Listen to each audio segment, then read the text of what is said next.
Bismillahirrahmanirrahim. Assalamualaikum warahmatullahi wabarakatuh.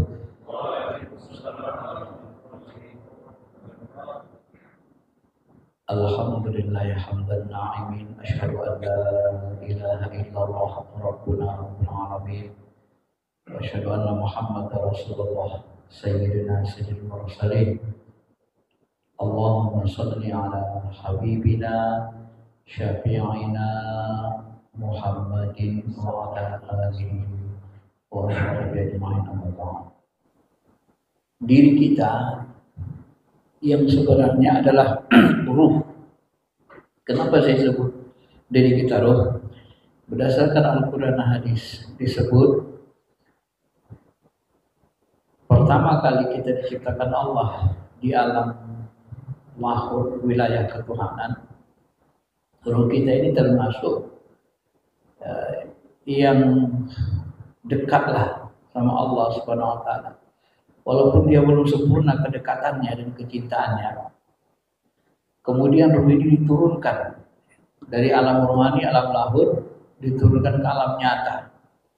Alam nyata ini dalam istilah tasawuf disebut dengan alam rendah, asfala safilin.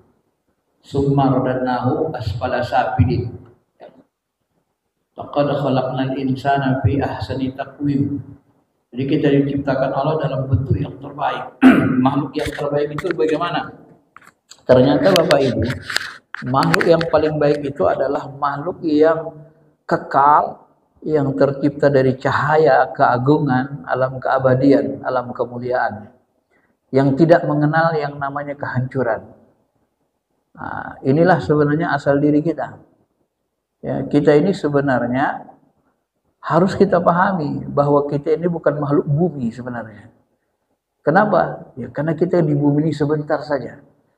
Inilah yang disuruh Nabi dalam berbagai hadis, kun fid dunya ghariban. Ya, aw'abiri sabili. Jadilah kamu, hiduplah kamu di dunia ini sebagai orang yang gharib, orang yang asing, orang musafir. Kenapa?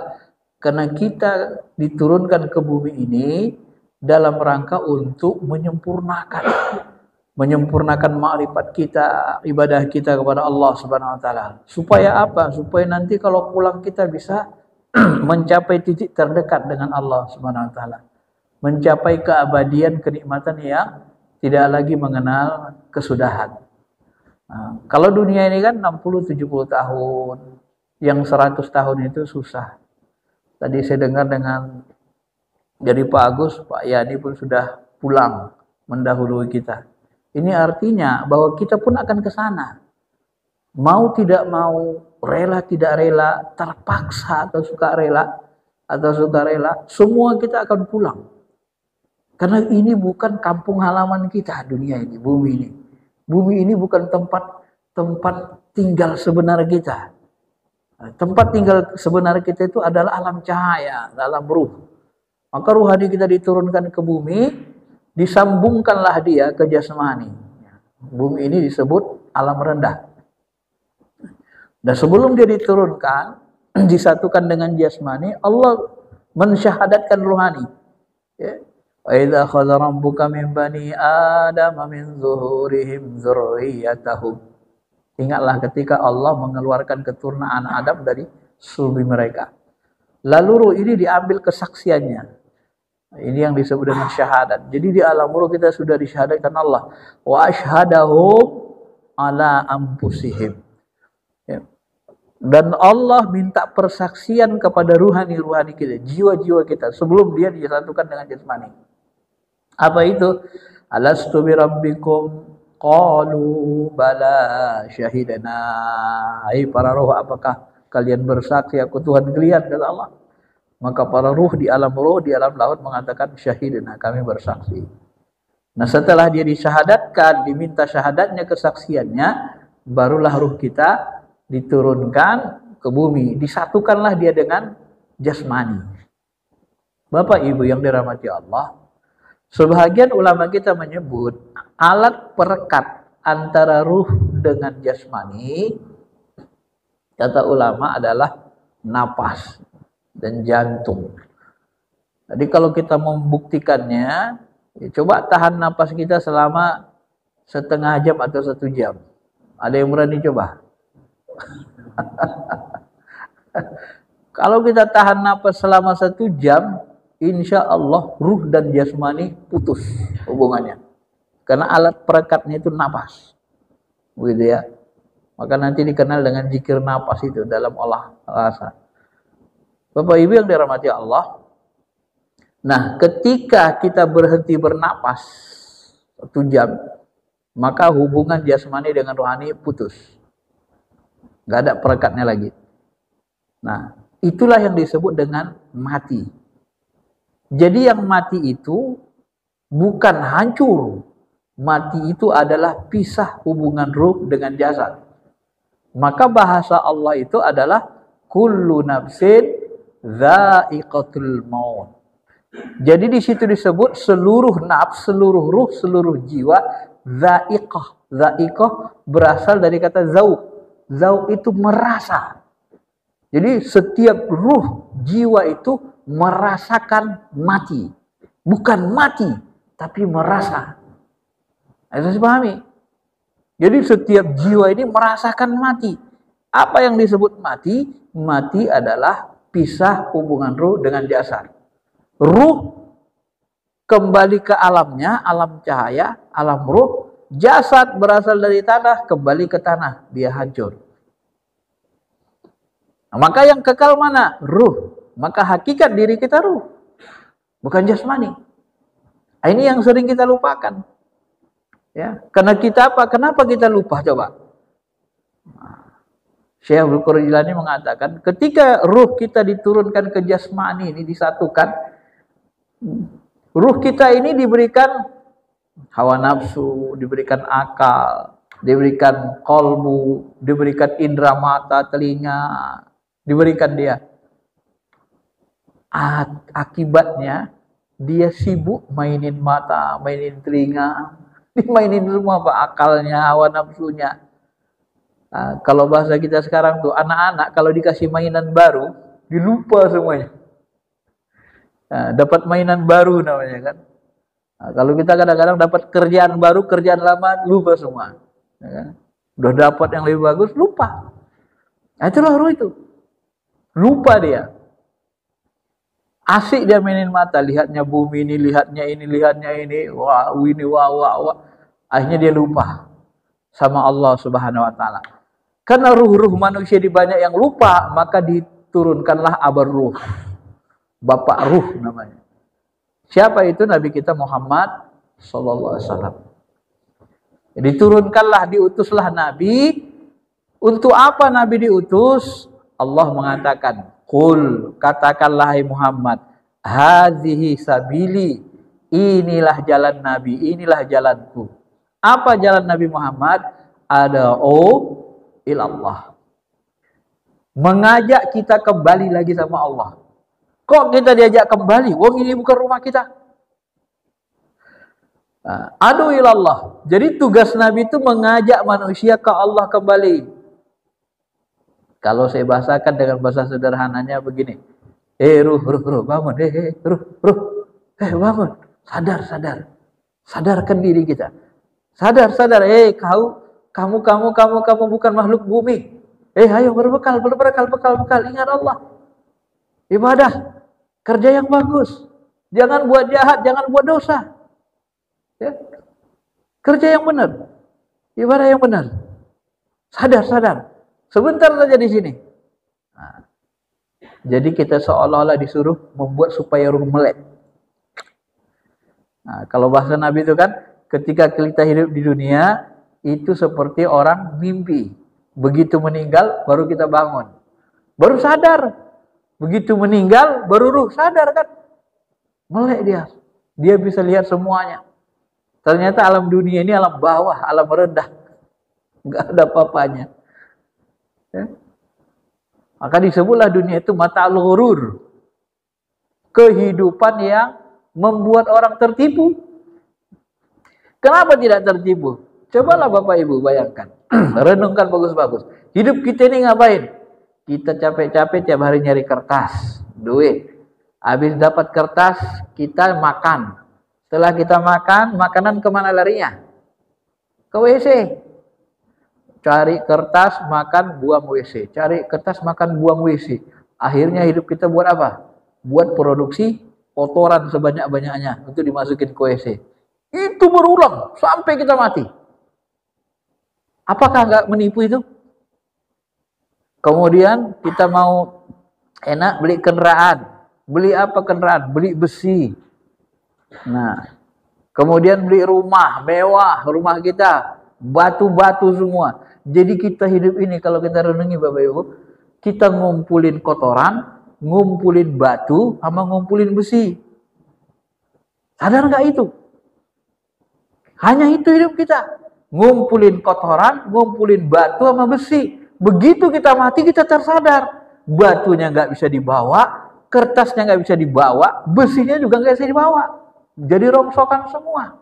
Tinggal. Yang dibawa apa? Amal, keimanan. Nah, maka kalau kita tidak menyadarkan ruhani kita akan tenggelam ini nanti. Dalam kehidupan batang morgana ini. Mata'ul ghurur, kehidupan kenikmatan yang menipu ini. Kita akan tenggelam, kita akan hancur. Karena dunia ini bukan tempat asli kita. Bukan kampung halaman. Ini tempat mampir. Abiri sabili, tempat lewat saja. Itu yang diajarkan Nabi SAW. Maka hati-hati kita masyarakat muslimin, Bapak Ibu yang dirahmati Allah. Nah, bagaimana supaya ruh mau diajak kembali kepada Allah, diingatkan kepada Allah, supaya dia mau lagi balik kembali kepada Allah dengan keadaan suci? Ala basiratin, kuncinya satu. Ini kinya, kuncinya. Buka matanya. Ala basirah. Basirah itu ainur ruh, mata ruh. Sadarkan dia, buat dia melek. Kalau manusia, beri dia kesadaran spiritual. Ya, ingatkan pikirannya. Nah, ingatkan ruh kita tadi. Hai ruh, ingat, engkau bukan makhluk bumi, engkau bukan hamba bumi, engkau di bumi sebentar, engkau mampir saja. Kadang-kadang Pak, Bu, saya kadang-kadang teringat gitu. Teringat apa coba? Dulu kita masa-masa kecil, presiden kita Soeharto itu berkuasa 32 tahun. Rasanya baru saja berlalu. Coba hitung, sudah berapa lama beliau meninggal? Tahun berapa meninggalnya? Sudah berapa lama? Kita rasanya baru sebentar. Rasanya Soeharto itu baru sebentar kan? Tapi ternyata sudah puluhan tahun, hampir 20 tahun meninggal. Dan itu akan dijalani terus. Jadi kekuasaan yang 30 tahun itu hanya sesaat, seolah-olah sekedip mata saja. Sesaat saja. Dan dia akan jalani alam ruh. Kalau tidak ada bekal, tidak ada amal kita, ya Allah. Disitulah kita akan mengalami kerugian yang tidak berhenti. Maka disinilah perlu kita sadarkan ruh. Bagaimana cara menyadarkan ruh ini? Membuka mata hati, membuka mata ruh. Ana wa manittaba'ani, inilah jalanku dan jalan orang mengikutiku. Nah, maka Nabi mengajarkan kita, jalan Nabi itu apa? Diajarkanlah kita jalan kenabian. Jalan kenabian itu membersihkan ruh. Bagaimana cara membersihkan ruh? Dengan ibadah fardu dan ibadah-ibadah nawafil. Nah, inilah kuncinya, Pak. Inilah jalan kenabian. Maka wajar ketika Allah katakan, "Wa ma khalaqtul jinna wal ins illa liya'budun." Tidaklah aku ciptakan jin dan manusia kecuali untuk ibadah. Tapi kata Ibnu Abbas, maksud liya'budun di situ adalah liya'rifun, ma'rifat, kenal. Kenapa Ibnu Abbas mengartikan supaya ya'rifun, kenal Allah? Karena kalau kita tidak kenal, tidak dikenalkan kembali, tidak diingatkan kembali ruh itu kepada Allahnya, Tuhannya, maka bagaimana kita menyembah, beribadah kepada sesuatu yang kita tidak kenal? Gimana caranya? Bagaimana mau pengabdian kita benar, bagus, sementara kita tidak kenal siapa yang kita sembah? Maka antara ma'rifah, pengenalan Allah, dengan ibadah, dengan kebersihan hati itu nyatu. Jadi kita bersihkan rohani kita dengan apa? Dengan ibadah. Ya. Nah, ini kuncinya. Wa ma taqarraba ilayya 'abdi bi syai'in ahabba ilayya mimma aftaradtu 'alaihi. Tidaklah seorang hamba yang mendekat kepadaku dengan amalan-amalan yang paling kucintai daripada mengamalkan iftaradtu 'alaihi, yang aku fardukan, yang aku wajibkan. Inilah.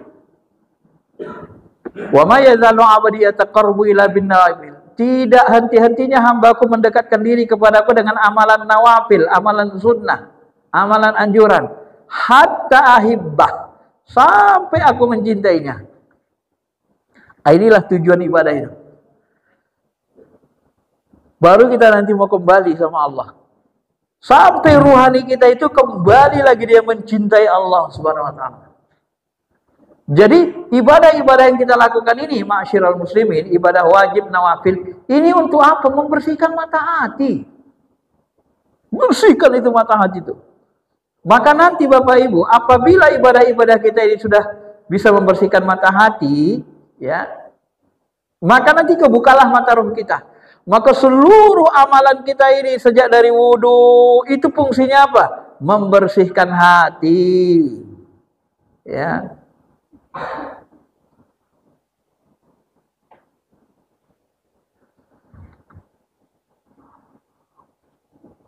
Menghapuskan kesalahan-kesalahan dosa, membersihkan hati. Karena yang membuat hati kita kotor adalah dosa. Nabi kan jelas mengatakan, setiap kali kita melakukan dosa, itu muncul bintik hitam di qalbu. Tik, tik, tik, tik, tik.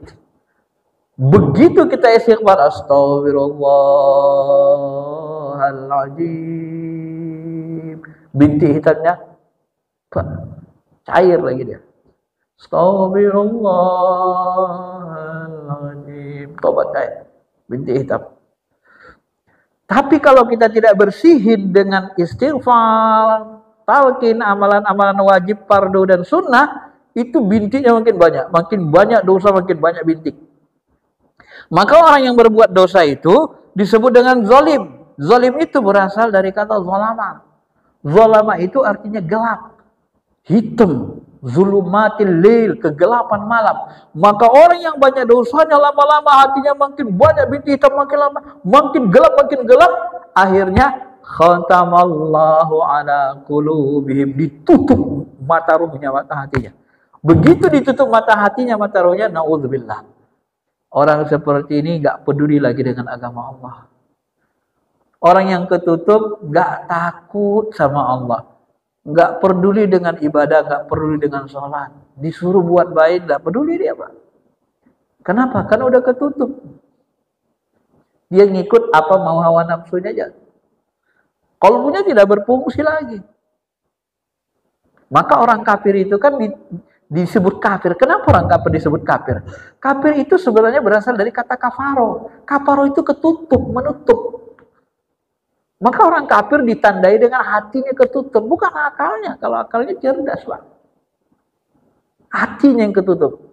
Sampai membedakan yang hak, yang benar, yang batil pun tidak bisa dia. Karena dia ngikut hawa nafsunya saja. Nah, kalaupun diberitahu susah nerima. Inilah bahayanya kalau kita tidak bersihkan hati. Kalau kita tidak mau ibadah jauh dari Tuhan. Maka seluruh ibadah yang kita sudah disuruh Tuhan itu membersihkan hati. Wudu, membersihkan hati, membersihkan kotoran.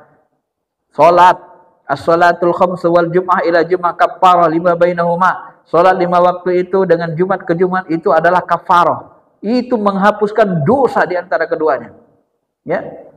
Kalau kita salat 5 waktu itu sama dengan mandi 5 kali sehari semalam. Jadi sholat 5 waktu itu mandi itu membersihkan qalbu kita 5 kali sehari semalam supaya dia jangan kotor. Maka hidup kita ini salah satu fungsinya adalah beribadah untuk apa? Supaya hati bersih, supaya ma'rifat, kenal dengan Allah. Kalau sudah kenal dengan Allah nanti baru cinta, takarrub, merasa dekat baru cinta. Kalau sudah cinta barulah enak kembalinya menjumpai sang kekasih.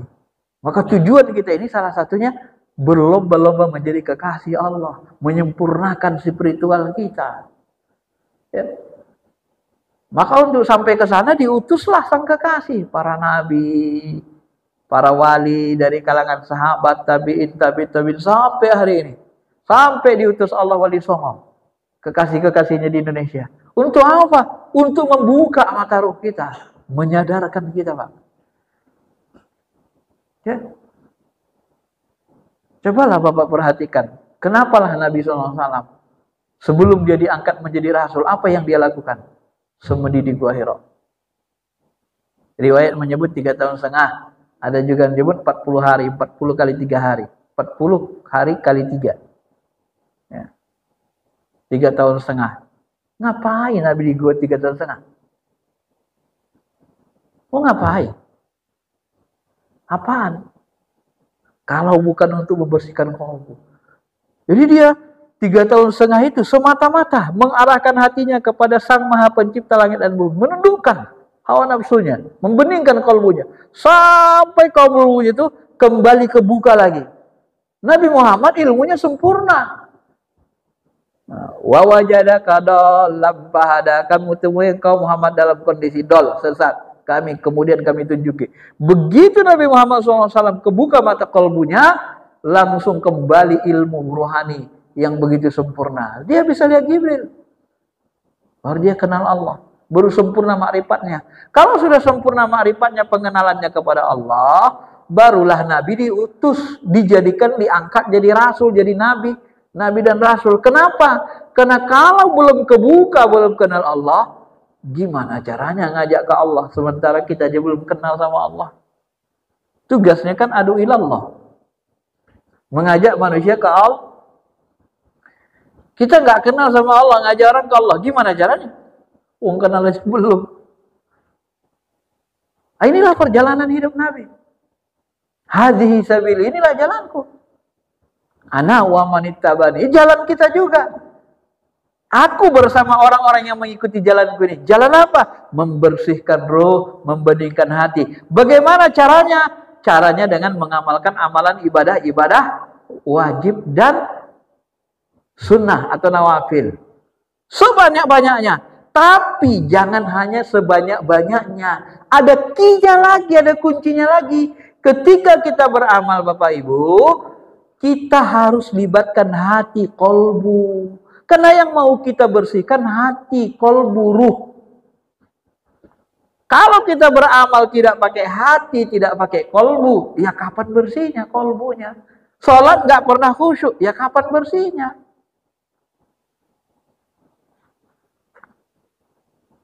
Nah, maka kinya nanti dalam beramal ini adalah terlibatnya qalbu itu. Karena dia yang mau dibersihin, terlibatnya rohani itu. Sholat, kinya apa? Setelah rukun syarat syariatnya, kinya adalah khusyuk. Maka kata Nabi SAW, setiap orang akan mendapat pahala keutamaan dari sholatnya ala qadri ukuli, sesuai dengan tingkat khusyuknya. Kalau dia khusyuk, semakin bersih qalbunya. Semakin khusyuk, semakin bersih. Ya, kalau nggak khusyuk, nggak bersih. Maka mohon maaf, 1000 tahun kita hidupkan, 1000 tahun ibadah, tapi sholatnya nggak khusyuk, nggak bersihkan ruh, nggak bersih. Bagaimana dia mau bersih sementara dia tidak dilibatkan? Makanya begitu kita angkat takbir, Allahu Akbar, inni wajjahtu wajhiya, kuhadapkan wajah ruhku, wajah rohaniku kepada wajahmu, wahai Zat yang maha suci. Langsung hadapkan rohani itu, Pak. Maka Allah itu terasa dekat. Kalau orang bertuhan pakai kolbu, dia terasa dekat. Kenapa? Di kolbu kita ada ruh. Dia ada ruh itu kecepatan terbangnya, kecepatan cahaya. Jadi bisa menembus di dimensi. Semua dia di dimensi bisa ditembus sama ruh. Rasa itu, Pak. Dalam ruh itu ada rasa. Dia bisa nembus. Maka Nabi Isra Mi'raj itu, Mi'raj Nabi itu hanya sekitar 2,5 jam saja. Di malam hari sudah nembus alam malakut, alam jabarut, wilayah ketuhanan, surga, neraka, arasy, sidratil muntaha, rob, semua dijalani Nabi SAW. Nggak perlu waktu yang lama. Itu kalau bertuhannya dengan kolbu, dengan ruh. Maka seluruh amalan ini kalau sudah terlibat qalbu, ruh, dia langsung sampai ke Allah. Gak ada jarak. Wa nahnu aqrabu ilaihi min hablil warid. Kami lebih dekat dari urat lehermu. Karena begitu kita libatkan ruh kita, langsung dia seperti berhadapan sama Allah. Lebih dekat dari urat leher. Tidak ada makhluk di langit dan di bumi ini yang lebih dekat kepada Allah kecuali manusia. Kenapa? Karena manusia itu memiliki sifat ketuhanan dalam dirinya. Kita manusia ini adalah miniatur alam semesta. Ada sifat ketuhanan, ada sifat kesetanan, ada sifat kebinatangan, ada sifat alam, ada angin, ada udara, ada api, ada tanah. Semua unsur ada di diri kita. Miniatur alam semesta. Kamil. Sempurna. Apa sifat ketuhanan yang dalam diri kita? Wa nafakhtu fihi mir ruhi. Aku tiupkan dari ruhku. Allah tiupkan ruhnya. Ruh yang Allah tiupkan itulah yang menjadi sifat zat Allah dalam diri kita. Itulah yang menjadi sifat ketuhanan. Itu kalau diumpamakan seolah-olah adalah hot wifi di dalam diri kita. Dan Allah itu maha hotspot, menghubungi Allah langsung itu dengan qalbu ruh. Begitu kita aktifkan wifi-nya, maka tersambunglah ke hotspot. Itulah kalau mau diperumpamakan. Tapi begitu qalbu kita mati, tak tersambung, maka amalan tanpa hati merdudun, semuanya ditolak. Sampai-sampai doa pun kata Nabi SAW, wadu Allah wa antum muqinuna bil ijabah. Berdoalah kepada Allah dan kamu punya keyakinan, keimanan, doamu dikabulkan. Wa'lamu, tapi ketahuilah kata Nabi, anna du'a la yustajabu min qalbin ghafillah.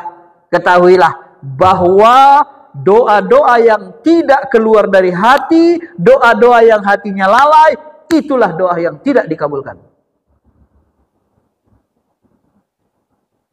Kalau nggak terlibat hati, ruh, bagaimana mau nyampe? Nyampe ke Allah. Bagaimana cara nyampenya? Siapa yang menyampaikannya? Maka ruh dan rasa itu, kata guru-guru kita, itu adalah kendaraan kita, kendaraan amal untuk nyampaikan ke Tuhan, ke Allah Ta'ala. Makanya sahabat dulu ada seorang Arab Badui kan. Nah, ini kalau orang bertuhan dengan akal, Pak, dia ngerasa jauh sama Allah. Dia pernah penasaran nih, nanya ke Nabi. Ya Rasul, sebenarnya Tuhan itu di mana sebenarnya? Nah, aku kan doa nih. Katanya Tuhan itu di atas aras. Jarak antara bumi dengan langit itu 1000 tahun. Langit 1, langit 2, 500 tahun. 7 kali 5, 3500. Tambah bumi 1000, 4500. Langit 7 ke aras 1000 tahun. 5500 tahun. Ini kalau aku doa begini ya Rasulullah, kapan sampai doaku? Kalau Allah di arah sana, mau nyampe aja 5500 tahun. Umurku sana aja belum tentu sampai. Kapan nyampenya? Ini bertuhan pakai akal. Sederhana. Tapi kalau kita bertuhan pakai kalbu, Allah jawab pakai kalbu. Nabi terdiam, turun ayat. Wa idza sa'alaka ibadi anni, ketika hambaku bertanya tentang diriku, tentang zatku, fa inni qarib, katakanlah aku dekat. Ujibu da'watad da'i idza da'an, aku akan mengabulkan doa yang meminta. Kenapa Allah sebut dia dekat? Dekat itu dekat dengan hati, rasa. Qarib itu dekat, itu rasa dekat. Nah, jadi dengan ruh, ini wajjahtu wajhiyah, kuhadapkan wajahku kepada wajahmu, langsung. Nah, itu udah ada rasa cinta, rasa rindu, langsung nembus dia, Pak. Ya. Maka seluruh ramalan begitu.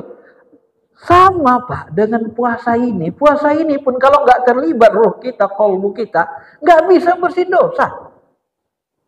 Apa kata Nabi coba? Man shoma Ramadana, siapa yang puasa Ramadan? Apa syaratnya? Imanan, dengan iman di hati. Terlibat kalbu. Wahtisaban, dengan ihtisab. Ihtisab itu akar katanya hasabah. Hasabah menghitung, mawas diri, menghitung diri, menghisap diri. Mawas diri, kemudian dengan khusyuk. Kalau dalam sholat dia khusyuk.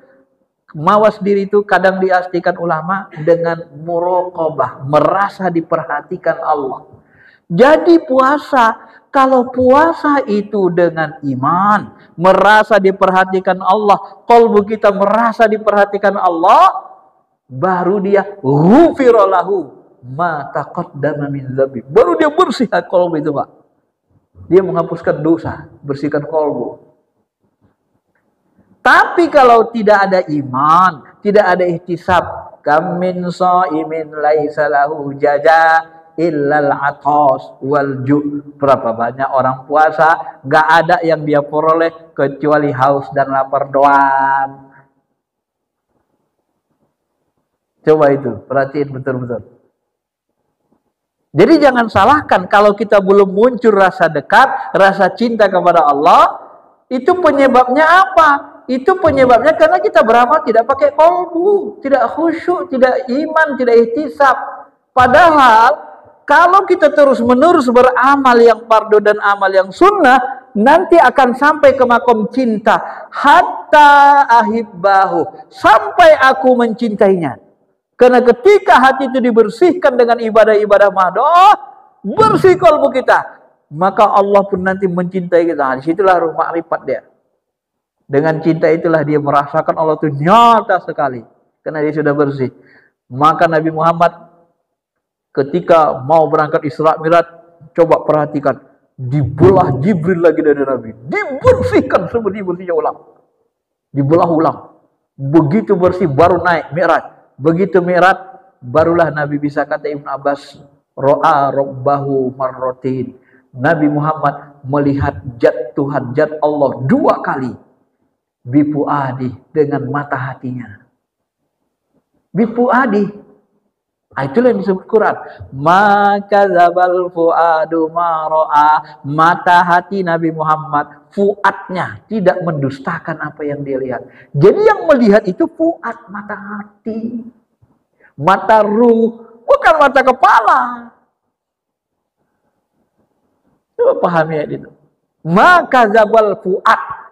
Fuadnya, mata hatinya tidak mendustakan apa yang dia lihat. Jadi Nabi melihat zat Allah itu dengan fuad, mata hati. Melihat Jibril pun sama dengan mata hati. Karena yang halus dilihat dengan indera halus. Indera halus apa? Mata ruh, mata hati, mata rasa. Maka orang-orang yang sudah bagus spiritualnya, kalau ibadah dia halus, gerakannya halus. Allahu Akbar, halus, Pak. Pakai ruh. Semakin halus, semakin bagus. Tapi orang yang spiritualnya kurang bagus, atau sering main syariat akal saja, kadang sholatnya gimana? Allahu Akbar. Oh, egonya itu muncul, akunya itu. Dia ngerasa masih dia gerakkan badannya ini. Tapi kalau orang sudah bagus spiritualnya, dia ngerasa gerakin ruh dia. Yang diberi energi oleh Allah. Allahu Akbar di dalam. Halus dia. Disitulah kita perlu mencari guru pembimbing. Siapa guru pembimbing itu? Nabi. Nabi tidak ada, wali. Wali dari kalangan sahabat meninggal. Tabiin udah nggak ada. Tabiin sudah wafat. Terus sampai sekarang. Dan memang mereka diutus Allah. Termasuk Wali Songo diutus ke Indonesia untuk nyadarin kita. Kalau tidak ada mereka, asbabnya ya kita tidak kenal sama Allah kan. Para wali lah. Karena mereka kenal sama Allah. Mereka dapat tugas itu. Nah, apabila kita sudah mencintai Allah, Allah sudah cinta tadi dengan amalan-amalan fardu dan sunnah tadi, bersih kalbu kita. Kuntu sam'ahu alladhi yasma'u bih wa basarahu alladhi yubsiru bih. Maka jadilah aku pendengarannya apabila dia mendengar, penglihatannya apabila dia melihat. Jadi kita bisa melihat dengan mata Allah, mendengar dengan telinga Allah. Ini saya artikan dalam arti syariat supaya kita tidak salah paham. Maksudnya Ustaz, melihat dengan pandangan Allah itu gimana? Saya contohkan seperti tadi. Melihat dengan pandangan Allah, ketika Allah memandang dunia ini, wa mal hayatud dunya illa mata'ul ghurur. Allah pandang apa? Sesungguhnya kehidupan dunia ini adalah kesenangan yang menipu. Maka kalbu kita bisa melihat, benar, ternyata dunia ini kesenangan menipu. Enak makan lewat tenggorokan, enak, senang. Tiba-tiba jadi kotoran. Makan lagi produksi jadi kotoran lagi. Makan lagi produksi kotoran lagi. Itu yang saya sebut tadi. Akhirnya kita lelah. Hidup ini apa? Hanya menciptakan. Jadi kita menjadikan diri kita alat produksi kotoran saja. Menipu nggak itu, Pak? Sudah Bapak capek-capek kerja, dimakan jadi kotoran. Kotoran bisa bawa pulang? Nggak bisa.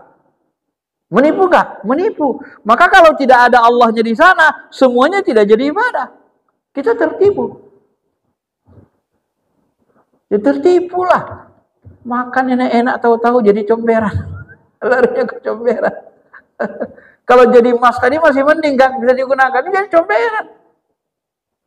Dan berapa banyak orang gara-gara sejengkal perut ini saling cakar, yang saudara saling putus silaturahmi, yang sahabat saling bertengkar, gontok-gontokan. Kenapa? Ya gara-gara ini. Gara-gara mau cari kotoran tadi. Saya mau nyari besi apa batu. Nah. Berapa banyak orang yang menghalalkan segala cara, gak peduli lagi. Gara-gara itu. Itu akhirnya menipu. Nah, Bapak Ibu yang dirahmati Allah Subhanahu wa taala, maka kita disuruh supaya bersih kalbu kita, disuruh bersihin tobat. Ya Allah, ampuni dosaku ya Allah, aku benar-benar tobat. Maka Allah Subhanahu wa taala, innallaha yuhibbut tawwabin wa yuhibbul mutatahhirin. Allah sangat cinta kepada orang yang taubat dan senantiasa membersihkan diri. Tobatnya berulang-ulang, bersihnya berulang-ulang, ibadahnya berulang-ulang, tobatnya berulang-ulang. Nabi Muhammad itu tobatnya 100 kali sehari semalam, Pak. Astaghfirullahaladzim. Pak, siapa yang paling bersih kalbunya selain Nabi SAW? Kenapa orang Sayyidul Anbiya yang paling bersih bening kalbunya, tobatnya 100, masih tobat, istighfar 100 kali saja semalam? Kurang bersih apa kalbu Nabi SAW? Bapak bisa bayangkan bagaimana kolbu-kolbu kita ini yang gak nabi, gak wali, gak mau istighfar. Apa gak ketutup? Apa rasa bertuhan itu redup? Makanya kita susah merasakan kenyataan Allah. Kenapa? Karena kita belum bersih kolbunya. Wong Nabi sendiri tobatnya tiap hari, berulang-ulang. Maka orang-orang yang menjadi kekasih Allah itu bukan gak ada dosa, gak ada kesalahan. Orang yang yuhibbut tawwabin, orang yang dicintai Allah itu yang senantiasa tobat, senantiasa istighfar, wa yuhibbul mutatahhirin, senantiasa bersihkan diri. Qad aflaha man zakkaha, sukseslah, beruntunglah orang yang mensucikan kalbunya, ruhnya. Jadi kalau mau sukses beruntung hidup, bersihkan kalbu. Baru nanti pulang ruh kita kembali dalam keadaan suci, bersih, dimuliakan. Maka kita harus tobat, banyak istighfar. Kalau bisa ambil talqin. Talqin itu syahadat, disyahadatkan ruh kita. Asyhadu an la ilaha illallah. Asyhadu an la ilaha illallah. Siapa yang mensyahadatkannya? Nabi. Nabi nggak ada, wali, sahabat. Nggak ada wali dari kalangan sahabat, dah wafat, tabi'in. Tak ada tabi'in. Tak ada sampai sekarang. Kalau hidup wali songo, kita syahadat dengan wali songo. Ditalkin, Pak. Kenapa? Karena dia yang kenal Allah. Maka dia membantu nanti mengajarkan kita cara mengenal Allah. Baru kita beramal wajib nawafil, barulah kalbu itu kebuka. Barulah kita sadar. Dan kalau nanti sudah kita ma'rifat, rajin sholat, dapat rasa cinta, maka bersihlah ruhani kita. Apa yang kita peroleh setelah bersih ruhani kita dengan amalan-amalan semua, zikir semua, yang kita peroleh adalah tentunya Seperti disebut dalam ayat ini, dalam hadis yang panjang.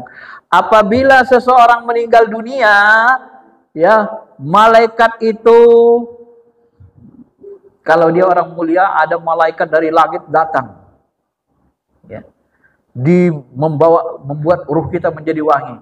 Dan ruh kita itu dibawa malaikat. Dibawa malaikat ke langit, ketika kita meninggal di bawah. Wangi ruhan itu, subhanallah, gempar alam malakut.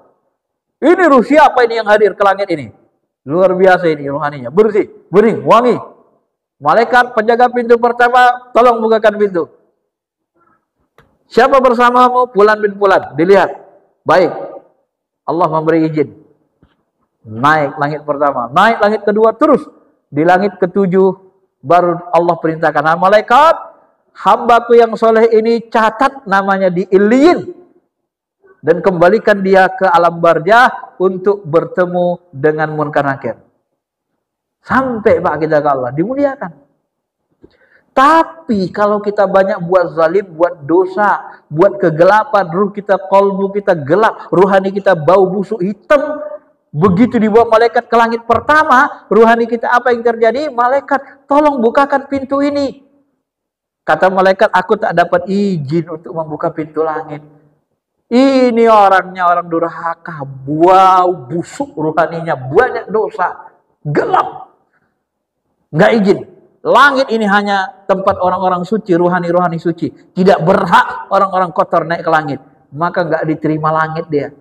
Kalau orang tua kita sebut, matinya nggak terima bumi. Bukan bumi nggak terima, langit nggak menerima, Pak. Maka dicampakkanlah ruh itu ke dasar bumi, namanya Sijjin. Dicampakkan, dia dibenamkan, baru nanti dia menghadap Munkar Nakir, akan diazab. Inilah yang disebut kata Nabi dalam Al-Quran, innal ladzina kadzdzabu bi ayatina wastakbaru anha la tufattahu lahum abwabus sama. Sesungguhnya orang-orang yang mendustakan ayat kami, menyombongkan diri, nggak peduli dengan Allah, nggak peduli dengan ayat kami, la tufattahu lahum abwabus sama, tidak dibukakan bagi mereka pintu langit, nggak dikasih ruhaninya menembus langit-langit itu. Wala yadkhulunal jannah, dan dia tidak akan masuk surga hatta yalijal jamalu fi samil khiyat, sampai unta masuk ke lubang jarum. Artinya mustahil, nggak kami izinkan, kata Allah Ta'ala. Sederhana saja, Pak. Anak kita, anak SMP atau anak SD, anak SMP kita lah misalnya, dia sekolah, pulang sekolah dia mandi di comberan, main di comberan, berkelahi, wow, busuk badannya, hitam. Tiba-tiba pulang ke rumah, bapak kasih masuk rumah, langsung dikasih masuk rumah. Hei, jangan masuk, jangan masuk. Bau kayak gitu mau masuk, mandi dulu, kan begitu kan? Suruh bersihin dulu. Maka neraka itu adalah pembersih, Bapak Ibu. Itu neraka itu pembersih. Neraka itu dari diri kita, dari dosa-dosa kita. Itulah yang membersihkan itu. Karena kita tidak bisa menempati tempat suci kalau tidak suci. Maka orang yang tidak suci dimandikan dulu di neraka. Yang kurang suci di Telaga Kausar. Nah, itulah perjalanan kita. Kalau suci, welcome. Dibukakan pintu langit, dimuliakan. Kalau tidak bersih, maka bersihkan dulu. Bagaimana bersihnya? Neraka. Gimana cara neraka mengajak ruh dan fazuku adzabal khuld, dirasakan azab neraka yang kekal itu. Zuk, rasa. Jadi rasa itu Pak dihajar Tuhan pakai api. Nah, jadi rasa kita, karena ruh dan rasa itu nyatu. Jadi ruh dan rasa itu merasa tersiksa dengan azab neraka itu. Maka disebut juga dengan zuk. Maka kita beramal soleh dengan zuk, rasa ruhani, rasa nurani, dan kita juga beribadah harus dengan hati, dengan ruh. Sholat, puasa, zakat, haji. Haji pun gitu. Watazawwadu, berbekallah kalian, dan khairul zadi taqwa, sebaik-baik bekal takwa. Kalau mau berangkat haji, pakai takwa. At-taqwa hahuna, takwa itu di sini kata Nabi. Kalau kita pakai takwa berangkat haji, hajinya mabrur. Mabrur haji, kharajat min batni ummi. Bersih kita seperti keluar dari rahim ibu pertama kali. Bersih. Tapi kalau nggak pakai takwa, nggak pakai hati, sama, Nggak ada amalan yang diterima kalau nggak terlibat ruh hati, Pak. Nggak ada. Itu kuncinya. Disitulah perlunya kita punya guru pembimbing hati, pembimbing ruh. Disitulah pentingnya tadi. Seorang wali yang mursyidah, wali Allah yang mursyid. Mursyid itu bisa nunjukin dia. Dari kata rasyada. Nah, mudah-mudahan bisa dipahami, karena waktunya sudah ini. Kalau Bapak Ibu ada yang mau bertanya, silakan.